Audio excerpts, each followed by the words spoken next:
I want to say that this film was a huge success. Right? And how successful was it? She was successful in confusing everybody. Am I right? She wanted to just make something, right? So, and she did very well. Because the picture quality was great, the expressions were great, but really, just like you've said, you wanted to feel you were going to watch, maybe to learn from something. I don't feel like confused, right? So we are trying to analyze characters, analyze a lot of them, like we analyze some the film in the sense that maybe something to pick up from it to learn. It was a huge success for her to confuse every viewer.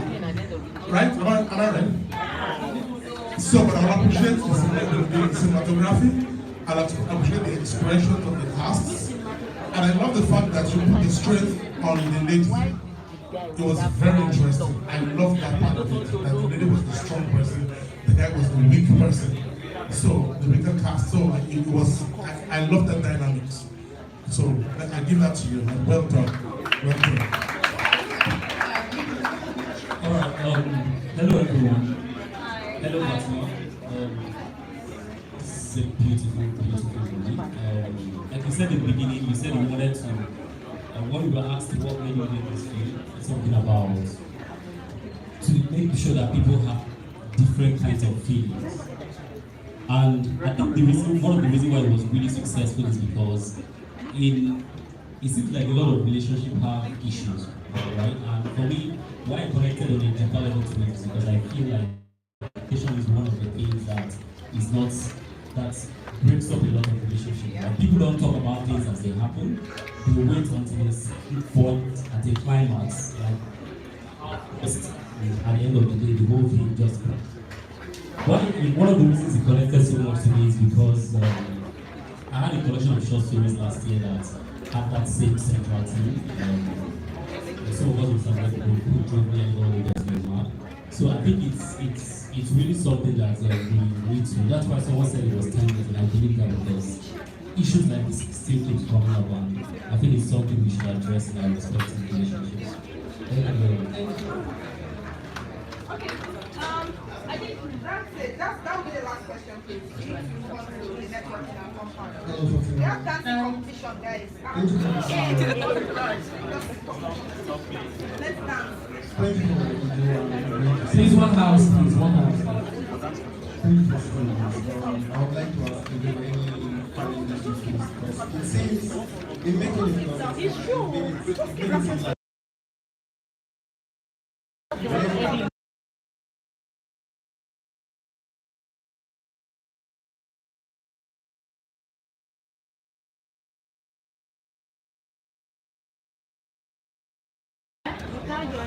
I would like to know about the challenges you faced in making it.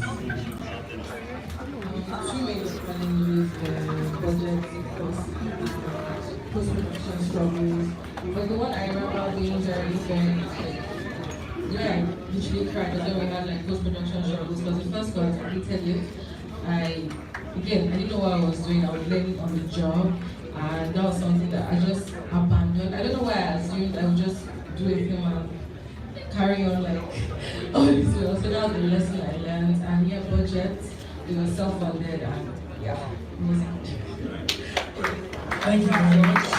Please, guys. Okay, yeah. One more. You've said that you're Sorry, can you tell us how you solved that? Which one? The one in post-production, where you say you didn't like the call. How did you go about solving it? We got a new editor, and I had to so now also listen to this one actually listened and he cared about the story. And I hope this is not blame or anything. The first editor was me, and again, even me, I should have paid attention and not just give your film to just anybody. So it was the lesson in being present even after you shot the film and going through the emotions.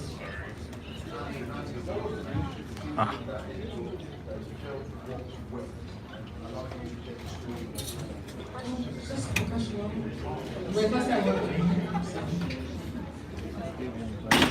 All right.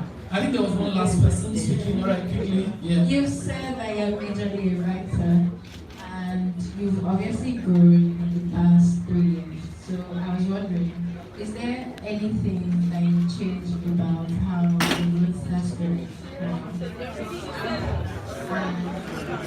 These ones are just asking co-campbell questions. No. Talk about movie. All right, thank you very much. That would be it. Keep saying thank you so much for taking time out. And for asking all these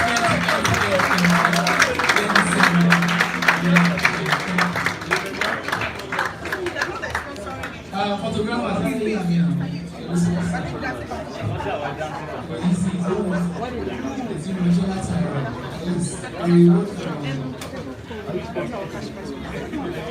Alright, thank you very much. Guys, we have one final thing to do before we finish it. Thank you very much. We have someone in our, I want to introduce a few more people.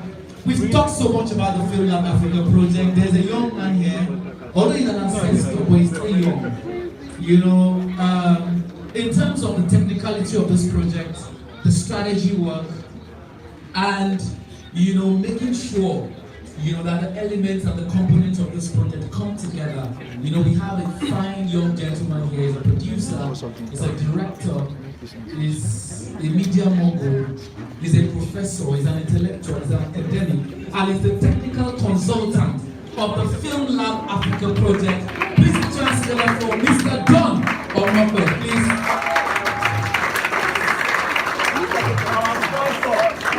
Yes. He's going to speak very soon, so you can see what I'm talking about. All right. We also have a screenwriter, brilliant screenwriter, one of the best in the land. Please put your hands together for Mr. Anthony Kehinde Joseph. He's right there. We also have another beautiful writer, director, producer, editor, the writer of Black Book. Please put your hands together for Bumi Ajakaye. She's also the PRO of the Screen Writers Guild of Nigeria. And she's right here. Thank you. Thank you very much. We have, see guys, those of you shooting shots, these are the people that you'll be shooting your shots to. Yeah, I'll be spotting them out for you. He was not in the room when I introduced him earlier. Director, producer for theater and TV. Amazing guy. The convener of the Lagos Fringe. Is it Mr. Kenneth Uho? Where is he? What's up? Mr. Uho! Alright, thank you very much. So please shoot your shot at people like this. You know, guys, I'm going to do something quickly. There is an issue running in my heart, and I'm going to just do like, I didn't plan this, but we're supposed to have a quick conversation, you know, at the end of the entire screen. So I'm going to bring some people up. And I'm going to throw the question to them and we will attack them. Because these are the industry people that they claim that they're head ship the industry. So if I call your name, please run here. Mr. Anthony Kehinde Joseph. Please clap for him very much. This issue is affecting me. Because I'm angry these days. I'm angry. Please sit down. Please, I need more of those high schools. Let me beg those people. Please, I'm going to call the professor himself, because this guy, they were one of the people that started all this cinema thing, wedding party. He's one of the producers. Mr. Don Omokwe, please. Even though she's the head of arts of British Council, even though she's our organ on this project, she's very passionate about this issue as well, and it's one of the reasons why we are doing the Film Lab. Please put your hands together for Miss Brenda. Please. I know something was done. I'm also going to call Miss Bumi Ajakaye as well. Please, a big round of applause for her. $1 billion.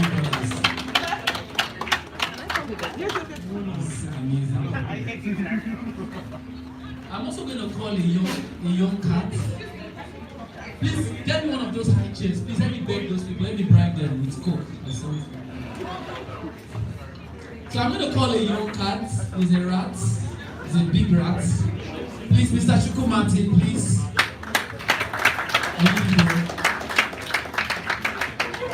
Mr. Chukwu Martin, please. They always writing stuff. You should come and defend and explain who is this? He and his other ones, you know. So guys, I'm not gonna we should join them. Alright, thank you guys. I'm so sorry for not telling you before, but I just feel I just kind of changed the program a bit. So I want a response from all of you before we all attack you. So sometimes I watch films and I just get angry. But they have the budget. What went wrong? You know, we're in the era of everybody is doing epic now. Yeah. There was a time it was comedy. You know, there was a time an attempt at action. I think maybe Black in the building, ladies and gentlemen. My question is to these beautiful filmmakers, beautiful creative entrepreneurs, what is wrong with our story? We've not made it to Oscars. I'm not saying that's a yardstick. I'm not saying that's a yardstick. And I'm not saying that we haven't stepped up. I'm not saying that we haven't done amazing stuff. But in terms of storytelling,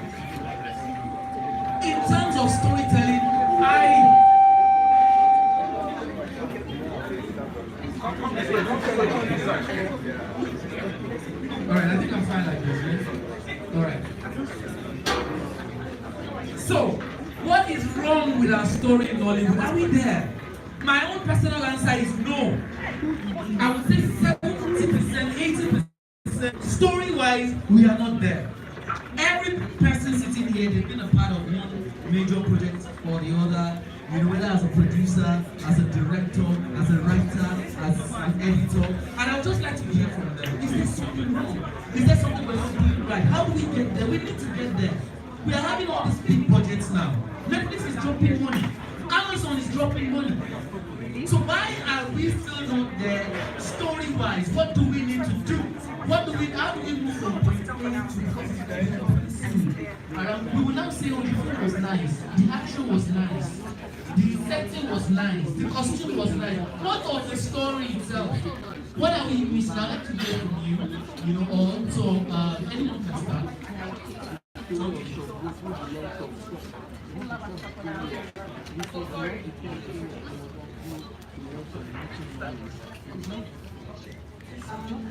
So for me, and this is an argument that I think we can have, you know, after today, you know, you can continue to think around it. As Nigerians, and almost as a continent, we have identity crisis. And it sounds a little fantastical. You know, it sounds a little fantastical, but we have an identity crisis. And it's our socialization, what the people who came before us did or not do. You understand?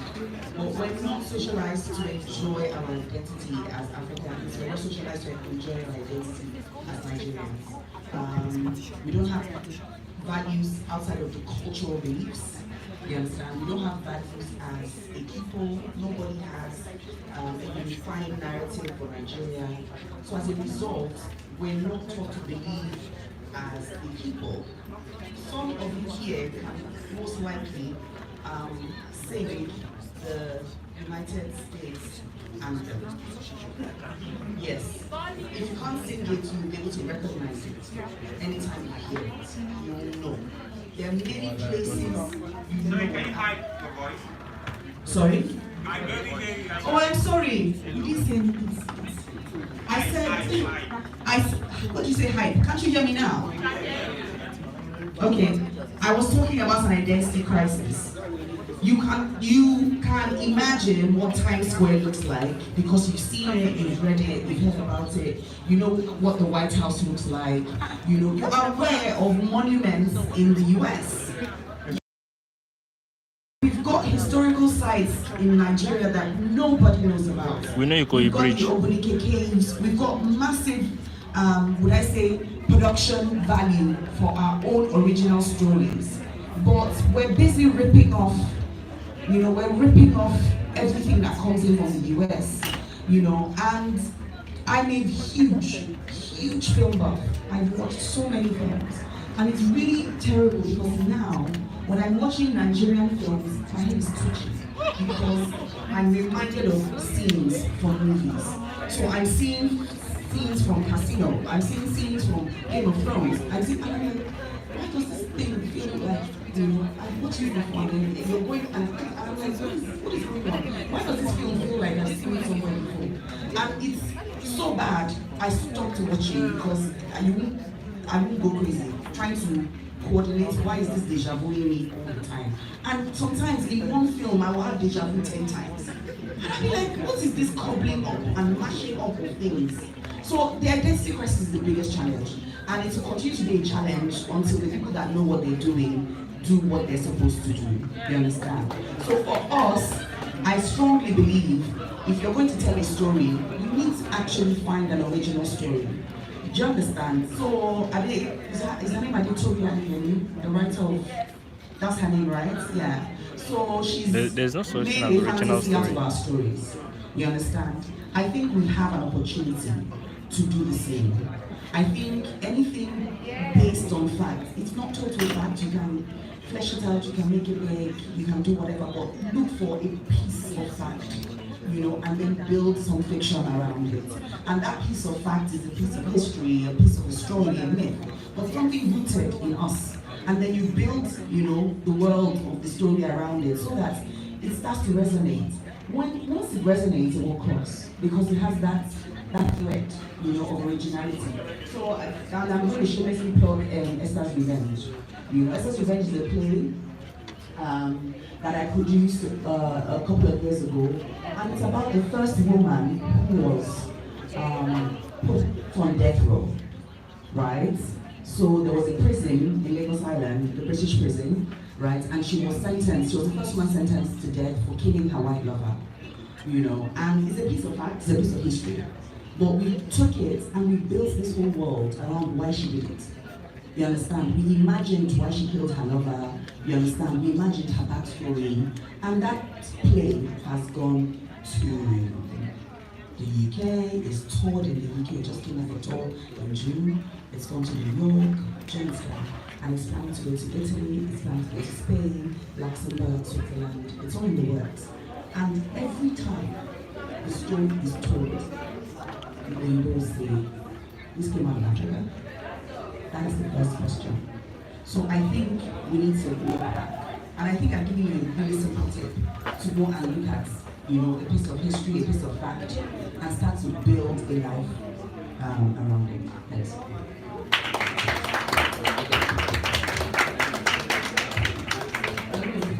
Please, can everyone hear me? At the back? Yeah, you sure. All right, thank you. So I think the thing that plagued you so much was what is wrong with our stories, right? And so I would like to sort of personalize, or should I say localize my response. I don't know that there's something wrong with our stories. I think the approach to how we tell the story is the problem. So I used to tell my friends this, I'm like, a story is like pounded yam, right? You have the idea, that's the yam piece. You put it in the mortar. If you pound it once, is that just one choop, you just break it, right? To some people, they serve that up in a bowl and put soup next to it. What are you eating? Lumps. If you pound it 2, 3, 4, 5, 6, 7, 8 more times, it gets what? Smoother. And that's why you have quality pounded yam that you can eat with the soup and be proud of. Story is like pounding yam. If you go at it a few times, you will not get the result. You gotta keep going, pushing, you tear it apart. You add, you people know how they pound yam now. You add small water, you go again, you remove something, you add more. You got to keep going. Now, the time that it takes to take raw yam from raw yam to pounded yam is the time that we find a lot of producers don't give us. Good stories simply takes time. You don't stop until you got it. And unfortunately, at the story point is where everyone is in a hurry. Because they have to lock down this A-list actor whose time is more important than your writer. They have to lock down this location because before you know it, other people want to use the location. They have to lock down and date in the cinema because time is money, we must catch December. But you came in June, right? So if we need a good 4, 5, 6 months to develop story, to go at it to a point where you can make progress, that time is what is the most expensive resource, and they never seem to give it to us. So when you come with a big budget and you hand it to someone who is still used to making film in that way, he or she will not say, okay, we have some cash. Let's earmark 6 months to just tear this thing apart and keep going at it until it's at its best form. If I had 6 months to go at a story and it still came out and people were like, I can stand and defend, I know what to say. I can most likely answer your question. But until we are blessed with the resource of time, I don't know.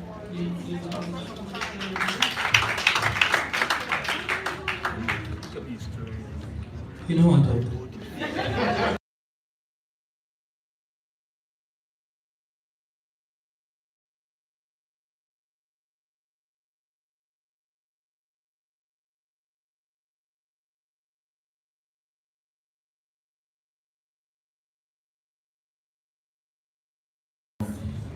I think there are three key things that actually stand out to me here. I think the first one that we have to recognize is that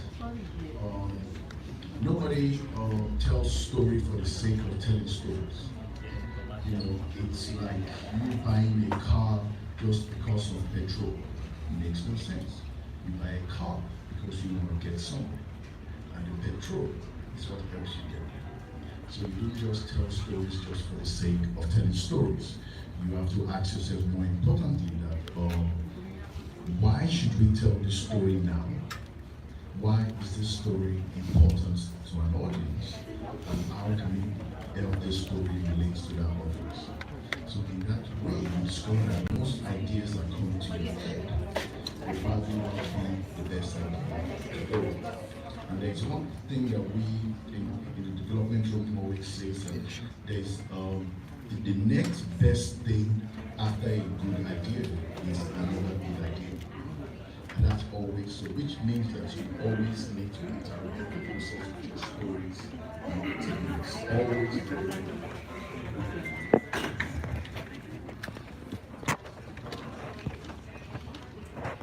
So it's always important to always curate those stories. But there's also something that's also very, very important.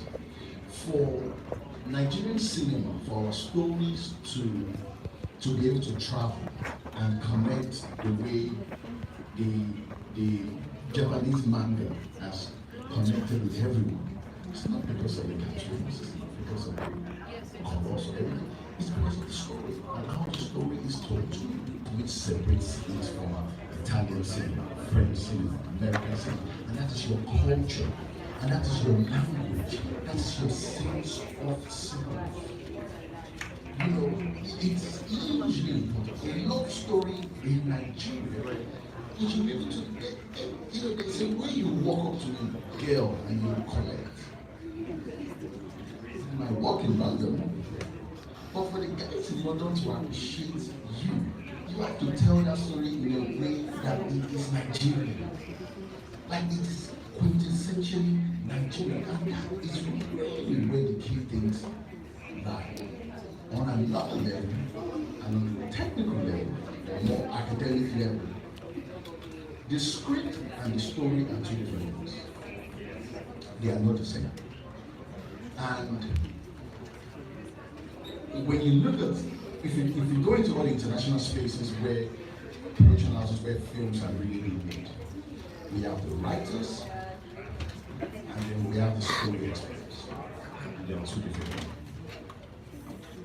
So you have the story expert that works with the writer. And why do we have two different people? The best way to explain it to you is that there's the science to telling stories, and there's the art to telling stories. And they are two different things. You can claim that you're born with the art to tell stories, but you cannot be born with the science to tell stories. It's an acquired skill.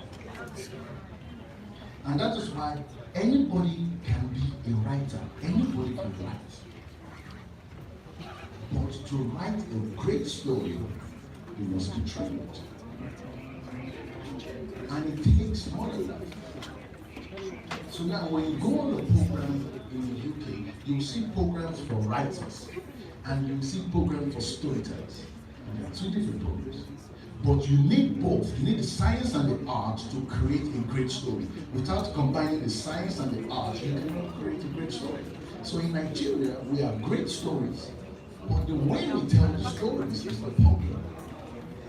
And that is what we are all saying down here. So you need, as a writer, writers are paired up with story editors. And story editors are the technical guys on the science part of things, that they just look at what you're trying to tell and they're telling you this does not connect to the audience. And guys, a lot of you filmmakers here, and it's one of the things we've been talking recently, when you're telling a story, you have a fantastic idea in your head on how that story will go. But when you get to the edit room, when you shot the story, it's something different. It's because the science of storytelling was not mixed with the art. Because when you have the art, we can do this, we can do this, we can do this, but the science will tell you it cannot work. It's like building a house. You can design the house as the architect, but it's structural engineering that comes from science that tells you whether that thing you design will stand. That's the way story works. On the last end of things is now on the producer side of things. It's only an idiot that will want to build $1 million house and will go find an architect who is still in secondary school. But it's only in Nigeria that somebody will have 200 million naira for a film and give it to a first-time writer that's written nothing before. It makes no sense. And until we start to work with the writers that are proven, and you can allocate something in your budget. I've been in many rooms where like what they want to pay the writers, and two of them will tell you it's less than 1% of your budget. It makes no sense. If 1% of your budget, if your entire movie is reliant on the script, and the person that is writing that script, what you're paying that person cannot even come to 1%. And if you think I'm joking, 200 million, what is 1%? 2 million. How many writers have paid 2 million naira? How many movies are made for 200 million? A lot. But how many writers have paid 200 million naira? So 2 million naira. So you can see where our problem is. That even we are disingenuous to each other. As producers, we are not serious. And that is why investors will bring money, and that becomes problems. Money misroad. And how do you get great stories? When the writer does not have enough time, if she's going to work for it for 6 months, she must eat now. She must pay her bills. So what you pay her now cannot give her the opportunity to do the work. Thank you. I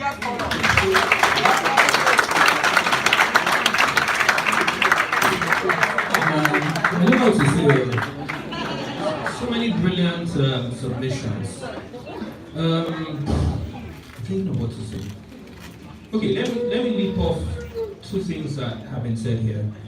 First of all, time. Absolutely correct. But you know there are some people that you can give 1 year and $1 million to write a story and they'll still give you crap. They just had more time to, so you have to give good money, great time to a proven storyteller, right? So there's that. And who's the proven storyteller? So my favorite storytellers, there's a guy called Paul Jefferson. How many of you know him? He's the current Oscar winner for screenplay for American Fiction. How many of you saw American Fiction? We know Quentin Tarantino. We know Aaron Sorkin. These are the masters, right? if you watch their interviews on YouTube, you read the text they've written, the screenplays and whatnot, you find that the screenwriter who has made global success in Europe, from India, everywhere else, is when they talk, when they express themselves, even on the page in their screenplays, they are the Charles Dickens of our time, right? They are the Nabokovs. Am I speaking French? Yes. Okay. If you don't know Charles Dickens, you're in trouble, though.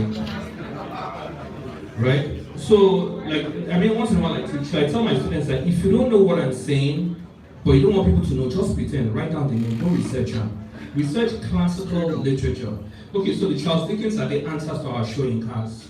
The answer to our achievements, right? So my point is that the storytellers that I revere, that I love, are people of high knowledge, right? There are very few fields they can't talk about, but the primary subject is the human being, which is why I watch a lot of Nigerian films, and I'm like, and I know some of you will say, but Oga, we've seen your film, let's leave that one for now.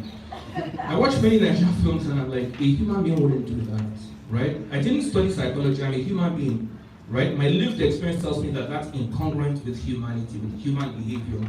So the first thing is that when you tell a story, you're building a character. Who is a character? You. That's why when you're watching a film and the guy, the hero, is about to enter the lion's den, you're screaming at the screen because he's become you. You have viscerally become that character and you're walking his path. That's why when the guy finally kisses the babe, it is sweet to you. Because now they kiss him, right? Can we speak pidgin? This is British council. So I do feel that at the end of the day, the storyteller is himself, herself, a person to question, right? Who they tell this story. And John, you're absolutely right. I'm just going to say that sometimes writing for 10 years doesn't mean that you are good. You may be a veteran at your mediocre stage. Wait. Finally, I said something that, because these people were talking and people were clapping, I'm like, what will I say? Finally dropped one bar. So you have a lot of writers who are experienced, but they have not evolved as storytellers. And for me, there's only one path to evolution, and it's not hard. People have done this thing and excelled. From South Korea, from South Africa, from the United States, from the United Kingdom, from Iran, from Brazil, from Cameroon. Look, we have a couple of Kenyan writers who are mainstream Hollywood filmmakers now. Because there is a universal language of storytelling, the science. If you learn what you call structuring a story, developing a character's journey, which has emotional highs, emotional lows, making that character arc, whether from bad to good, from good to bad, from selfless to, once you understand those journeys, by continued exposure to screenplays, to movies, to text, and even just generally to your life. When you come to the page, you're going to be coming with a genuine human experience. But that's only for the writer. If I now write the screenplay that will shape the screenplay of Howard Koch. Howard Koch wrote Casablanca, or one of two writers who wrote Casablanca. Do you know Casablanca? Just go and research. For those lying and pretending, because one of the best books. If I write that genius screenplay and God help me one day, I can't give them to the wrong hand. One very smart person said that you shouldn't cast your pearls before swine. Yes, and I wanted to be careful. Right? Don't cast your pearls. That I should be very careful about who I give it to. So there's the storyteller, but because film isn't a painting or a novel where it's the final product, I have to give it to a director who has to cast, who has to hire a costume designer, other people. So there are like 7 to 17 technicians on film. Each of them are going to come with superior competencies in each their stage. Please clap for me. I think so for this.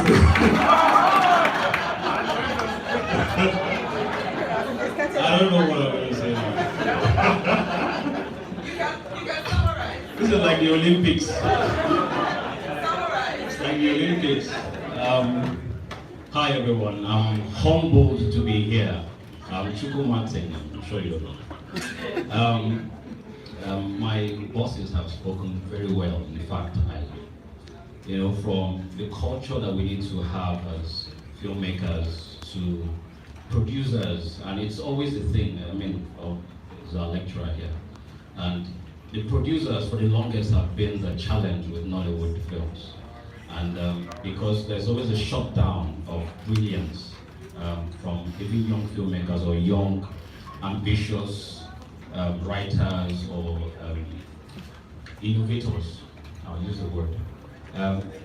So basically, I'm an actor, I'm a director, and from my little experience of being a founder of a Film Rats Club, the discussions we've had over time and I've seen, and talking about why have we not gone to the Oscars, why have we not gone to the Oscars, and when the talk comes up in Hollywood space about, oh, this film should go to the Oscars, everybody's like, wow, this film, yes, the Oscar film we're waiting for, and we're like, can we just relax? The Oscar is not that, it's not it here. Let's focus. We need to focus easily. We easily clap. We like to do woo and do all those things. We need to calm down. We are too over-ambitious, with our. I feel like somehow technology came to us too fast, and we're using it wrongly. We need to calm down. We need to listen, to people. We need to listen to our communities.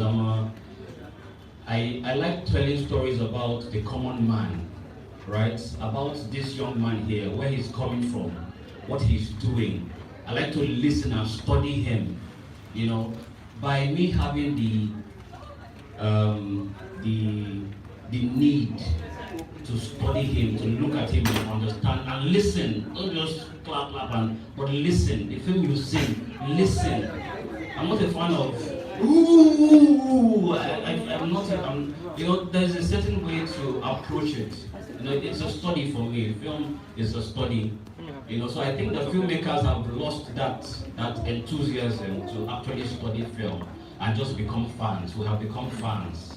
We need to relax and go back to the drawing board, go back to studying, go back to the classroom and study. Find yourself in communities where it's not just about the applause, it's about the study, it's about the careful study of the industry. We're talking about the African filmmakers. Many of us don't even know the next filmmaker in Kenya or in Zambia or in, so we need to study ourselves. I believe in studying the next filmmaker, the next independent young filmmaker who's making a film in school. What is he doing? What is he doing? How do we learn from that? So I believe that we need to study more.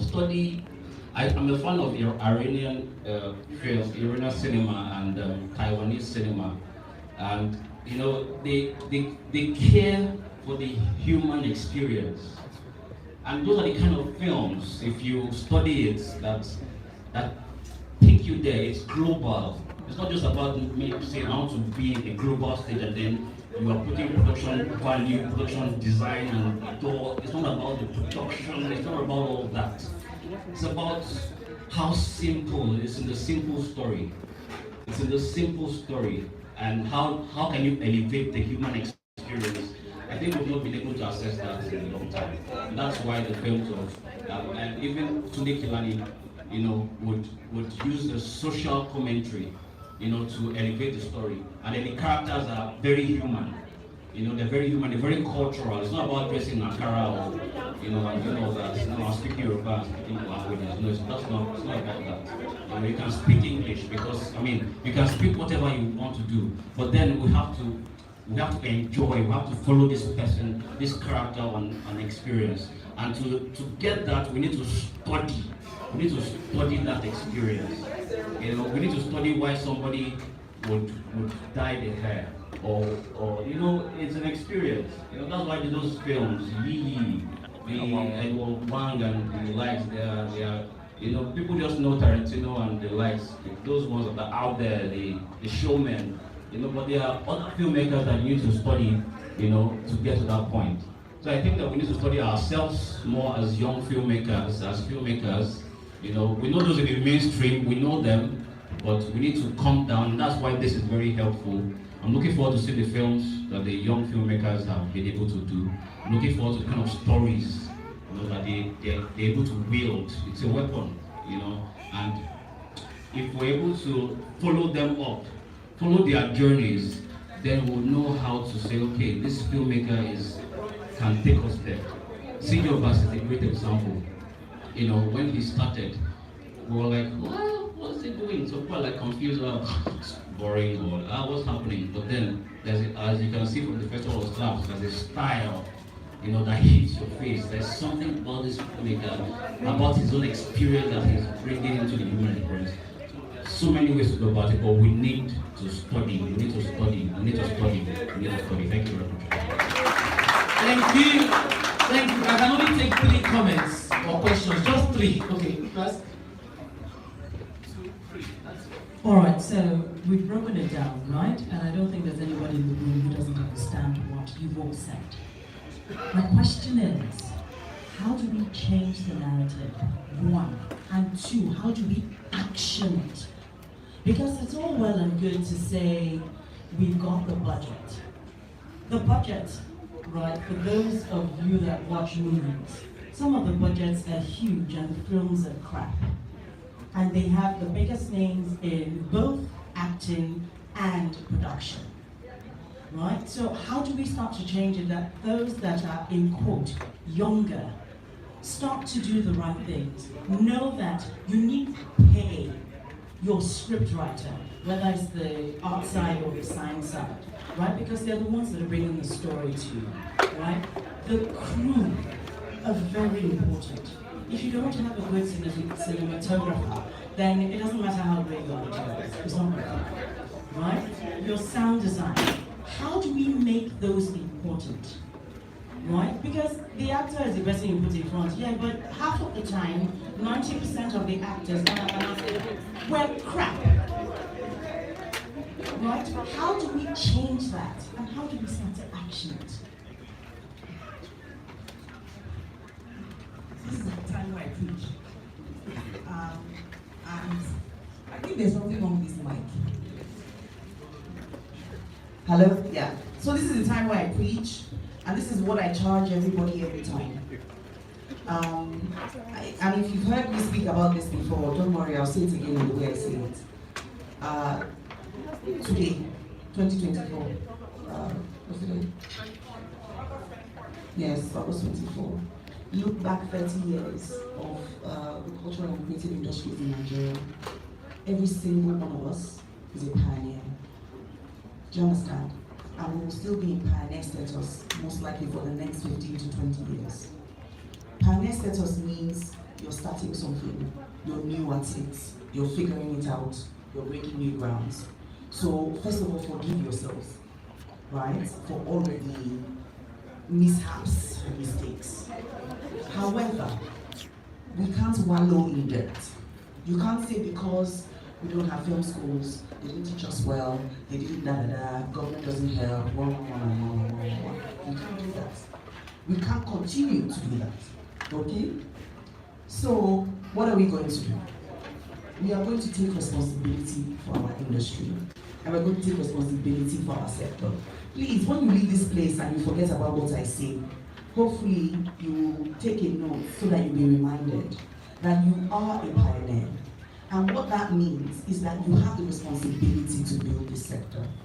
You may not have all the knowledge, power, or influence, but the little idea, the kernel that you walk away with today, try and develop it.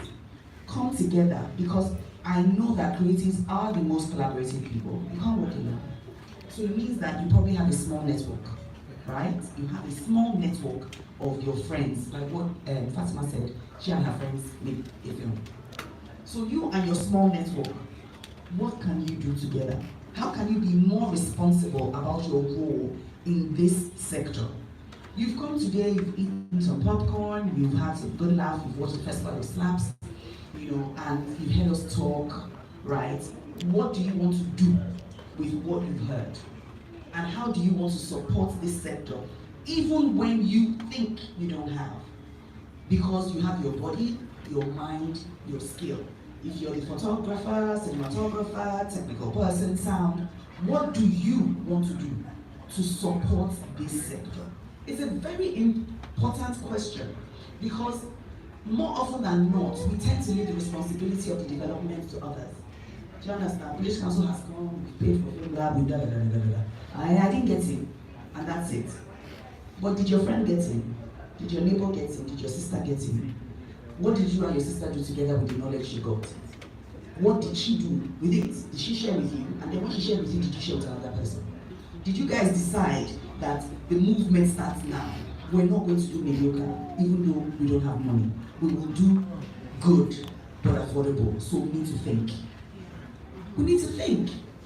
The people that invented this industry, the people that suffered, that carried reams of tape, you understand? That the heat, the hot box of the sound man, is it the hot box of the sound man in the 50s? They could die because they were working in film, because the place had to be so sealed and contained, no air, and so some of them would dehydrate and die. People sacrificed. What is your own contribution? You are a pioneer, whether you like it or not. You are in that status today. It is only your grandchildren that will say they are not pioneers because you have done the work for them. So if you don't stand up and take your role, your position, your place in the sector, and say, I will develop. He's a co-founder of a club. I don't know if they pay him a salary. Do you understand? I don't know if they pay him a salary. I've spent hundreds of thousands of dollars to support festivals in this country, not British Council money. Do you understand? So you need to decide and say, I will volunteer, I will push myself, I will go on the internet and I will study, and then I will go to Chuku Martin and I'll ask him, please, can I come to your film club? What are we discussing? What are we talking about? And then you will approach me and say, well, the next creative hustle, can I come? I want to learn about this. Can you call somebody who can teach us this? Because me, I can't think of anything. I'm only here to write. Do you understand? And I'm here to write in 14 places. So I'm taking care of other people in other countries in Africa. You understand what I mean? So you need to take your place. I don't want to preach too much, but you understand what I mean? You need to take your place, right? That's the first thing. The second thing is, like you said, you need to study. We don't have film school, so where are you going to learn it? Where are you going to learn it? YouTube, my dear.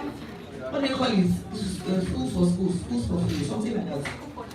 The hair, then you don't something, filmmaking for dummies. Filmmaking for dummies, writing for dummies, blah, blah, blah, blah. My best friend's name is Gemini. Do you know who Gemini is? Gemini is an AI attached to me. That's my bestie. I asked Gemini, what is the structure of telling or writing a script or a screenplay? Gemini broke it down. Step 1, step 2. Gemini will prompt you. Gemini is free. And Gemini is an app of my phone. Do you understand? Use the technology. Thankfully, you are born in these times where it is not difficult to find the information you need. So go and hustle for the data and spend time, learning and developing yourself. There is no school for head of arts. I want to let you know, there is no school for arts administration on this continent. Do you understand what I'm saying? So how did British Council hire me? What qualification did I bring? Do you get me? What qualification did I bring? I studied computer science and mathematics. Hello? Do you understand? I'm a math head. That's how I solve problems. But I am the head of arts, regionally for the economy, sub-Saharan Africa, and I work for the continent in arts. How did I learn it? There's no school for it. Do you understand? There can even be school for writing, school for cinematographer, you understand? But there's no school for creating. Do you understand what I'm saying? This industry is very much unregulated. And the regulations we have are just the prescriptive ones around, make sure it's about LGBT, don't make sure you don't. But the things about us learning and pushing ourselves to where we are, we have to do it ourselves.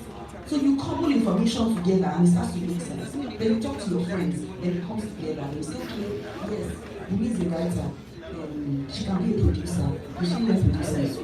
No. She didn't. She just did, what do you call it? Apprenticeship. And that is the system in which we used to learn in apprenticeship is a big deal. Don't forget about it. Humble yourself. Humble yourself. And go to the person that you think knows it. So I'll be follow person we know. But you be an apprentice. Don't tell them how much are you gonna pay me. You go on a hustle so that you can subsidize this knowledge you want to get. This TED talk that I'm doing, please, I'll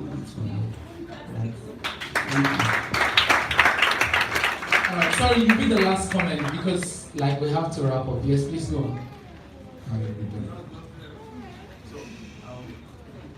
Okay. Brahma made a movie called Suicide. And it was really making me like teasers, right? And to the power of collaboration. It was a movie that was centered on the boss and the over. And I've come to realize that Nigerians, we do well overseas and where we're from. And I'm wondering why.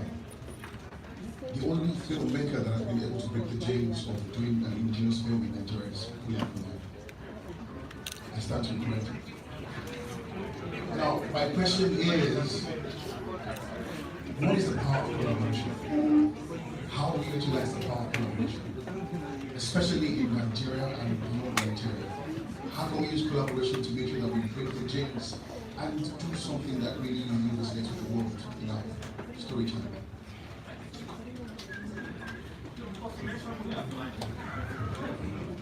You said Kuli Akunyili is the only, so I'm not gonna, this is not gonna be a question. I'm going to use the response to you to stylishly answer her question. The good news is, how we change things is already happening, right?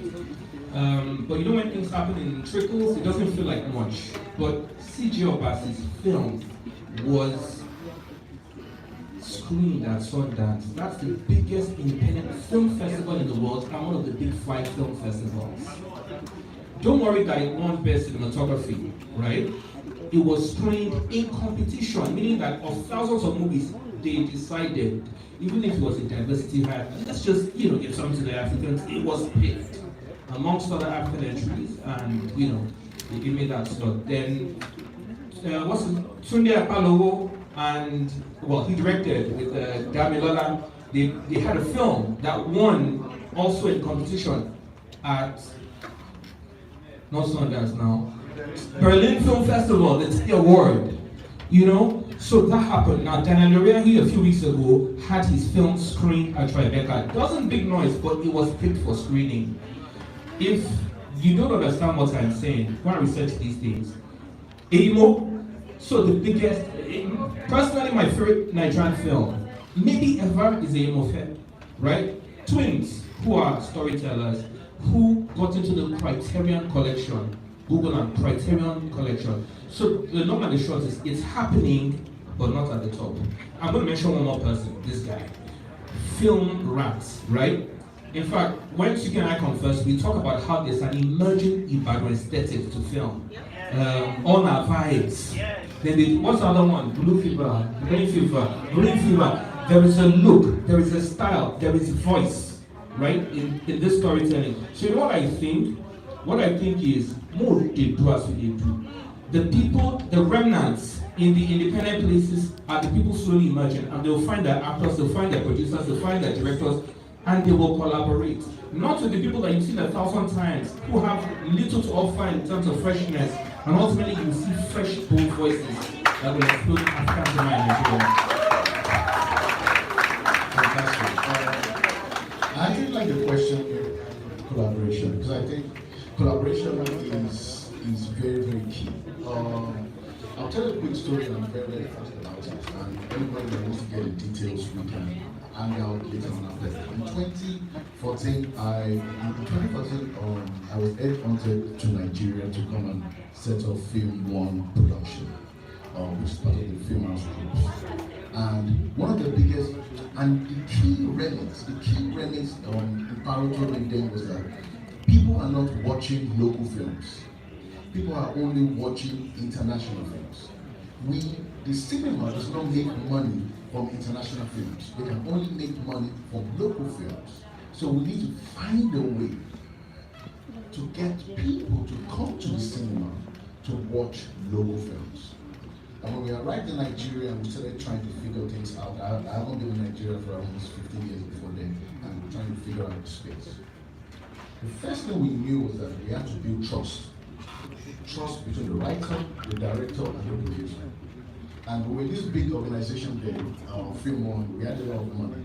Who has seen When Love Happens? Who has seen When Love Happens? Who has seen Taxi Driver Okwashewo? Who has seen The Wedding Party? Who has seen Tattoo?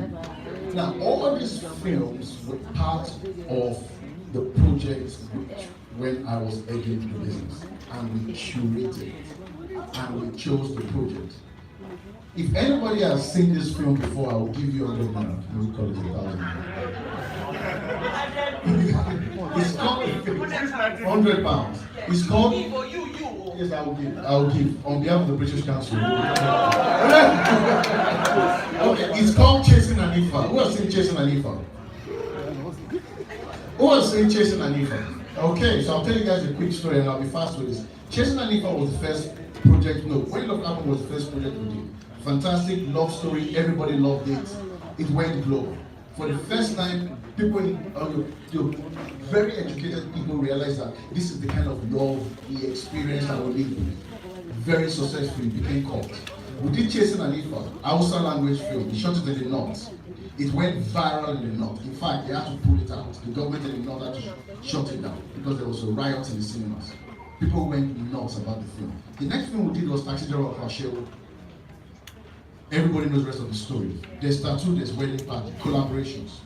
We collaborated 50-50 with the director on When Love Happens.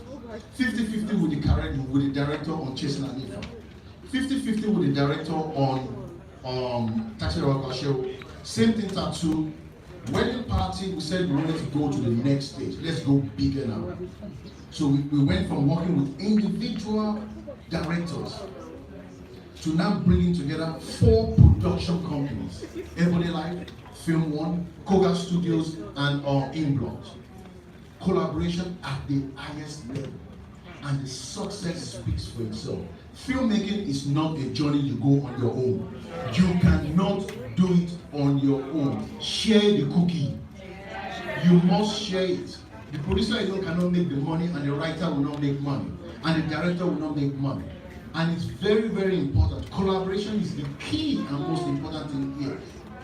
Any success I've achieved today, tomorrow, or in the past is simply based on strategic collaboration. And it's very, very important. To answer your question also very, very quickly down here. Where are the best writers in Nigeria? Where are they? Where are the best writers in Nigeria? Where are they? I'm here now. That's a question we should ask ourselves. And why are they not in the film industry? Because the best writers are not in the film industry. The best writers we have in Nigeria are writing novels. Why? Or theater. Just like a lot of people don't give theater the respect that we should give to theater. The best writers are not in film. They are in theater or in books.